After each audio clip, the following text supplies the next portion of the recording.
विधानसभेच्या निवडणुकीचा निकाल लागल्याने अनेक दिग्गज नेत्यांना त्याचबरोबर ती दिग्गज पक्षांना या ठिकाणी मोठा फटका बसलेला आहे।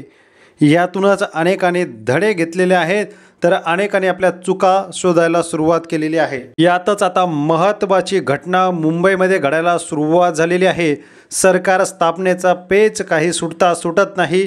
जागा वाटप आणि त्याचबरोबर ती मंत्रिपद कोणाला हवं याचाही प्रश्न तसाच प्रलंबित आहे। तर दुसरीकडे राष्ट्रवादी आणि शिवसेना आणि भाजप या तिघांनी मिळून या ठिकाणी एक तो सेफचा नारा दिला आणि या ठिकाणी महाविकास आघाडीचा पराभव झाला। मात्र पराभवाची कारणे अनेक वेगवेगळी सांगितली जात आहेत। मात्र ज्या पक्षाने त्यांना साथ दिली याच भारतीय जनता पक्षाने सर्वांनाच गिळंकृत करण्याचा प्रयत्न केलेला आहे। यातच सर्वाधिक फटका बसला तो म्हणजेच महायुतीच्या सोबत जाणारे आणि उद्धव ठाकरे यांच्यावरती टीका करणारे राज ठाकरे यांच्या मनसेला या ठिकाणी मोठा फटका बसला आणि मान्यताच रद्द होण्याची चिन्ह आता दिसू लागलेली आहेत।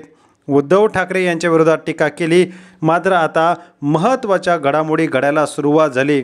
शेवटी डोळे उघडले आणि सदा सरवणकर यांना तिकीट दिलं। राज ठाकरे यांचे सुपुत्र अमित ठाकरे यांचा पराभव झाला।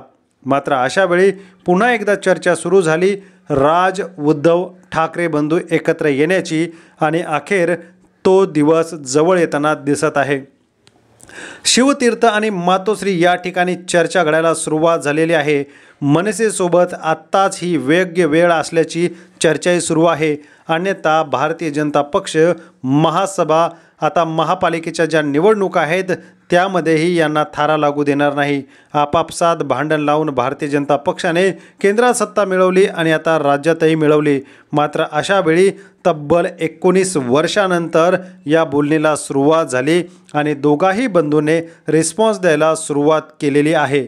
अशीच चर्चा आता शिवतीर्थ म्हणजेच राज ठाकरे यांच्या निवासस्थानी आणि मातोश्री म्हणजे उद्धव ठाकरे यांच्या निवासस्थानी दोन्ही नेत्यामध्ये आता चर्चा सुरू झाल्याचं कळलं जात आहे। तर दुसरीकडे अमित ठाकरेंचा पराभव दोन्ही ठाकरेंच्या जिव्हारी लागलेला आहे।